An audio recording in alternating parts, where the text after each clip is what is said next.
আচ্ছা আপু, পুরুষ নাকি নারীদেরকে ঠকায়? পুরুষ কখনো নারীদেরকে ঠকায় না, বরং নারীদের মিথ্যা মায়ায় পড়ে হাজারো পুরুষ ঠকে যায়।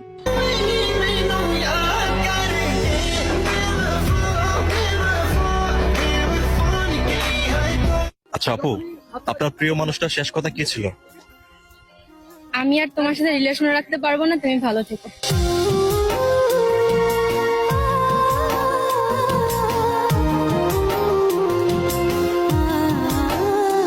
প্রিয় মানুষটার শেষ কথা কি ছিল আপু? কষ্ট দিয়ে থাকলে মাফ করে দিবেন আর মেসেজ দিবেন না। लिखा है क्या नसीबों में আচ্ছা ভাইয়া, বর্তমানে মেয়েরা কার কাছে নিরাপদ?